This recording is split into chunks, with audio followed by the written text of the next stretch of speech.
आज हमारे इस चैप्टर का नाम है कर्ण का जीवन दर्शन। ठीक है, ये 4th चैप्टर है। इसमें ये चैप्टर जो जिसने लिखा है वे उसके लेखक हैं रामधारी सिंह दिनकर, जिनका जन्म 1908 में हुआ था और निधन 1974 में। ये हिंदी के सुप्रसिद्ध कवि थे और इनका जन्म बिहार के मुंगेर ज़िले के सिमरिया नामक गांव के एक किसान परिवार में हुआ था। उन्होंने प्रारंभिक शिक्षा मुंगेर तथा उच्च शिक्षा पटना से प्राप्त की। पटना में प्राप्त की। पटना विश्वविद्यालय से स्नातक की उपाधि, विश्वविद्यालय माने कॉलेज से स्नातक माने ग्रेजुएशन की उपाधि प्राप्त करके उन्होंने कुछ समय तक अध्यापन कार्य किया, मतलब उन्होंने पढ़ाने का काम शुरू किया, टीचर बन गए वे। दिनकर जी सीतामढ़ी में सब रजिस्ट्रार और मुजफ्फरपुर कॉलेज में हिंदी विभाग के अध्यक्ष रहे हुए, भागलपुर विश्वविद्यालय के उप कुलपति और भारत सरकार की हिंदी सलाहकार समिति के अध्यक्ष भी रहे। दिनकर जी की सबसे बड़ी विशेषता ये है कि वे अपने देश और युग के प्रति जागरूक रहे। कवि ने तात्कालिक घटनाओं, विशेषताओं, विषमताओं का खुलकर चित्रण किया है। उन्होंने अपनी जो काव्य रचनाएं हैं उसमें उन्होंने अपनी देश की जो विषमताएं हैं उसका उन्होंने खुलकर चित्रण किया है। ठीक है, उनकी वाणी में शक्ति है और ओज है। उनकी कविता में शोषित और पीड़ित वर्ग की व्यथा और उससे मुक्ति का संघर्ष है। मतलब उन्होंने अपनी जो रचनाएं लिखी हैं उसमें इन सब का वर्णन मिलता है। उर्वशी, रश्मिमर्थी, रेणुका, हुंकार, रसवंती, कुरुक्षेत्र उनकी काव्य पंक्तियाँ हैं। ठीक है, ये सब उनकी काव्य पंक्तियाँ हैं। उर्वशी के लिए उन्होंने सन 1972 का ज्ञानपीठ, उर्वशी जो उन्होंने लिखा उसके लिए उन्हें ज्ञानपीठ पुरस्कार मिला। संस्कृति के 4 अध्याय उनका चिंतन ग्रंथ है। इसका संस्कृति के 4 अध्याय ये उनका क्या है, चिंतन ग्रंथ है, जिसे साहित्य अकादमी पुरस्कार से सम्मानित किया गया। अर्धनारीश्वर, मिट्टी की ओर आदि उनकी प्रमुख गद्य रचनाएं हैं। उनकी कृतित्व गुणवत्ता और परिमाण दोनों दृष्टि से विपुल है। प्रस्तुत खंड काव्य में रश्मिमर्थी महारथी कर्ण के करुण किंतु भव्य जीवन की मीमांसा करने वाला खंड काव्य है। सारे अन्यायों को सहकर कर्ण जन्मजात मानवता का पुरुषार्थ जन्य महानता की विजय चाहता है और अंत में जब पांडव श्रेष्ठ के रूप में सब कुछ प्राप्त करने का प्रलोभन सामने आता है, तब भी वह अविचलित रहता है और जिसने आज तक साथ दिया उस मित्र को किसी के भी मोल पर छोड़ना नहीं चाहता। कृष्ण कर्ण को पांडवों के पक्ष में ले जाने के लिए उससे मिलते हैं। ठीक है, जब महाभारत हुई थी तो कृष्ण भगवान कर्ण को ये प्रलोभन देते हैं, उन्हें बहुत अलग अलग तरीके से उन्हें फुसलाने की कोशिश करते हैं कि तुम उस पांडवों की तरफ आ जाओ, क्योंकि कर्ण का पक्ष बहुत ही दुराचारी है, वो लोग अच्छे नहीं हैं। पर किंतु इसमें ये बताया गया है, उस कथा प्रसंग से प्रस्तुत काव्यांश लिया गया है। ये जो हमारी पंक्तियाँ हैं उस कथा काव्यांश से लिया गया है। ठीक है, अभी इसमें सबसे पहली जो पंक्ति है वो मैं आपको पढ़ती हूँ और इसका अर्थ समझाती हूँ। ठीक है, इसमें है, वैभव विलास की चाह नहीं, अपनी कोई परवाह नहीं, बस यही चाहता हूँ केवल दान की देव सरिता निर्मल। मतलब इसमें ये जो कर्ण है, दानवीर कर्ण, उनको क्योंकि वो बहुत ही दान देते थे, उन्होंने किसी भी चीज़ को अपने शरीर में जो कवच कुंडल थे उसको भी दान देने में उन्होंने हिचकिचाया नहीं। वे दानवीर कर्ण के नाम से ही प्रसिद्ध हुए। तो दानवीर कर्ण बोलते हैं कि मुझे धन दौलत और सांसारिक सुख भोग की इच्छा नहीं है। वह अपने जीवन की परवाह नहीं करते, बस उनकी एक ही इच्छा है, बस यही चाहता हूँ, मतलब उनकी एक ही इच्छा है कि वह दान देते रहें, दान की सरिता यानी पवित्र नदी हमेशा बहती रहे और निर्धन को, गरीब जो है उनको सुखी बनाती रहे। ठीक है, करतल से चढ़ती रहे सदा, निर्धन को भरती रहे सदा, मतलब गरीब को हमेशा सुखी बनाती रहे, उनका जो भी उनकी कमी है उसकी पूर्ति करती रहे। ठीक है, तो वो हमेशा जो भी धन जो भी था और भी चीज़ें थी वो हमेशा दान में देते रहते थे गरीबों को। जो भी वहाँ पर उनके सामने आ जाता था वह जो भी मांगता वो उन्हें दे देते थे। ठीक है, अभी दूसरा है, तुक्ष है राज्य क्या है केशव, पाता क्या नर कर पाप प्राप्त विभव, चिंतन प्रभुत अत्यल्प हास, कुछ चाकचिक्य कुछ क्षण विलास, पर वह भी यही गंवाना है, कुछ साथ नहीं ले जाना है। अब इसमें जो कर्ण है वो कृष्ण भगवान को बोलते हैं, केशव माने कृष्ण भगवान को केशव बोला गया है, तो वे बोलते हैं कि हे केशव, जिस राज्य का आप मुझे प्रलोभन दे रहे हैं वह तो बहुत तुच्छ है। मतलब जब महाभारत का युद्ध हुआ था तो कृष्ण भगवान ने उनको बहुत सारे प्रलोभन दिए थे कि तुम पांडवों की तरफ की ओर चले जाओ, परंतु कर्ण ने कहा कि हे केशव, जिस राज्य का आप मुझे प्रलोभन दे रहे हो वह राज्य कैसा है, तुच्छ है। ठीक है, वैभव पाकर मनुष्य को क्या मिलता है, वैभव पाकर उसे ढेर सारी, अगर मैंने बहुत सारी शोहरत और वैभव हासिल किया तो उससे संबंधित चिंताएं बढ़ जाएंगी और हंसी खुशी, उसे थोड़े दिन की ही हंसी खुशी मिलेगी, किंतु क्या वे नष्ट हो जाएंगी।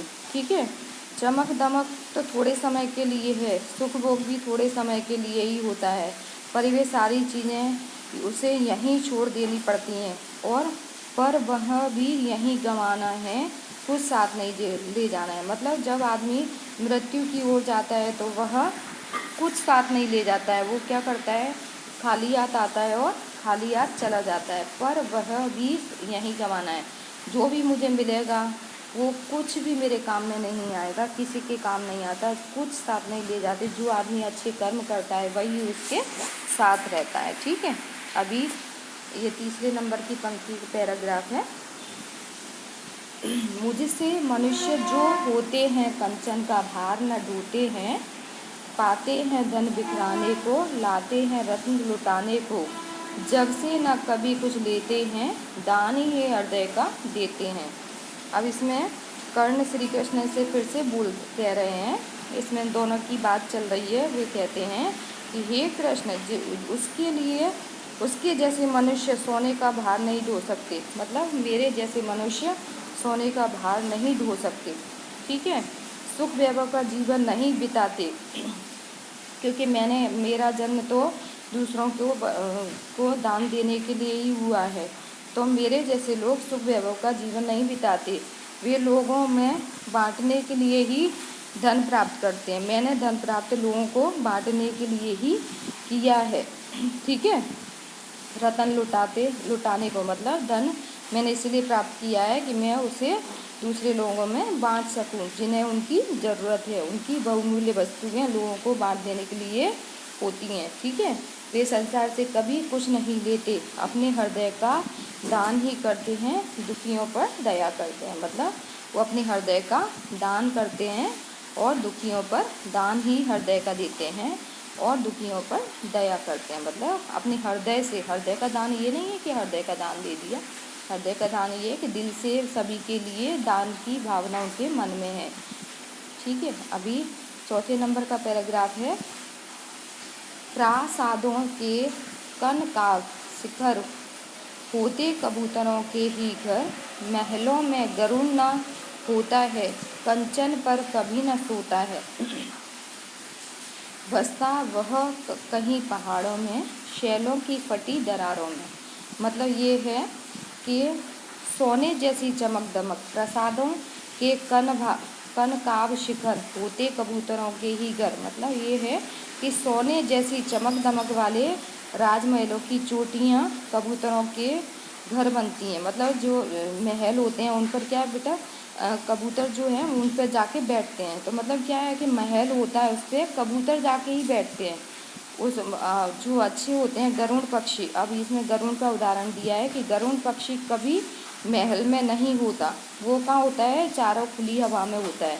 परंतु कबूतर कहाँ होता है, महलों की चोटियों पर, यहाँ वहाँ कबूतर अपना घोंसला बना लेते हैं, घर बना लेते हैं। पर गरुड़ पक्षी ऐसा है जो कभी भी अपने महल में नहीं रहता, वह स्वर्णिम बिछौने पर नहीं सोता और ना ही वह कंचर पर न कभी सोता, मतलब सोने के बिछौने पर कभी नहीं सोता। उसका निवास बसता वह कहीं पहाड़ों में, मतलब वो तो सिर्फ पहाड़ों में निवास करता है। शैलों की फटी दरारों में, पहाड़ों की फटी दरारों में ही वह घर बनाता है। वह खुली हवा पसंद करता है, ना कि कबूतर की तरह छोटी सोच रखता है। ठीक है, गरुड़ पक्षी का इसमें उदाहरण दिया है। अभी इसमें है फिफ्थ, पाँचवीं जो पैराग्राफ है इसका है, होकर समृद्धि सुख के अधीन मानव होता नित तप क्षीण, सत्ता किरीट मणिमय आसन करते मनुष्य का तेज हरण। नर विभव हेतु ललचाता है पर वही मनुष्य को खाता है। मतलब इसमें ये है धन दौलत के सुख का गुलाम बनकर, ठीक है, होकर समृद्धि सुख के अधीन, मतलब धन समृद्धि सुख के जब आदमी अधीन हो जाता है तो क्या होता है, वो उसका गुलाम बन जाता है। ठीक है, अब क्या होता है, मानव होता नित तप क्षीण, मतलब दिन पे दिन वो क्षीण होता जाता है, नष्ट होता जाता है। जब वो सुख विलासा के भोगी के उसमें लिप्त हो जाता है तो वह क्षीण होने लगता है, उसकी सोच भी छोटी हो जाती है। ठीक है, सत्ता किरीट मणिमय आसन करते मनुष्य का तेज हरण। ठीक है, अब क्या है, सत्ता माने राजपद, ठीक है, किरीट माने मुकुट, मणिमय माने मणियों से जड़ा हुआ सिंहासन। ठीक है, सत्ता माने राजपद, किरीट माने मुकुट, है ना, किरीट माने मुकुट, और मणिमय आसन माने मणियों से रत्नों से जड़ा हुआ आसन।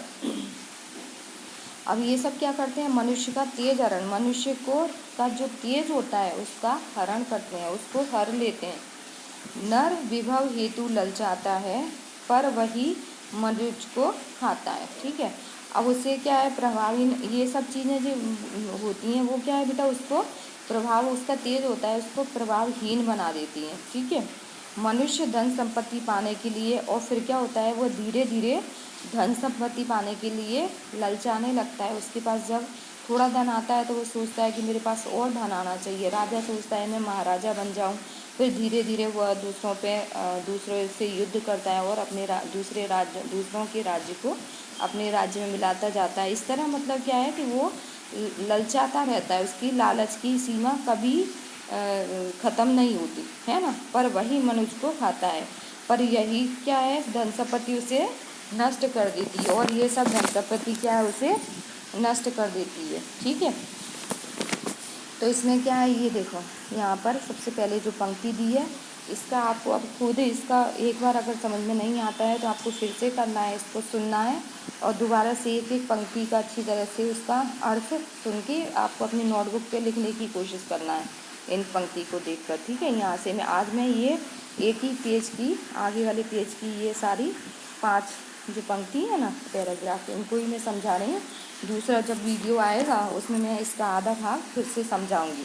और अभी शनिवार को जो यहाँ पर असाइनमेंट दे रहे हैं हम लोग शनिवार को, वो एक ऐसी हिंदी की नोटबुक पर आप लिख सकते हो, नहीं तो फिर एक नोटबुक ऐसी बनाओ जिसमें इंग्लिश हिंदी सारे सब्जेक्ट का एक असाइनमेंट की ही नोटबुक हो, और वो आपके लिए फिर ये क्या 5 मार्क्स की रहेगी वो, तो आपको अच्छी राइटिंग में और अच्छी तरह से उसको लिखना है। और उसको ये जो भी करो आप अपने याद करके और अच्छी तरह से समझ के और उस पर लिखो, क्योंकि बाद में उसमें से पूछा भी जा सकता है ना।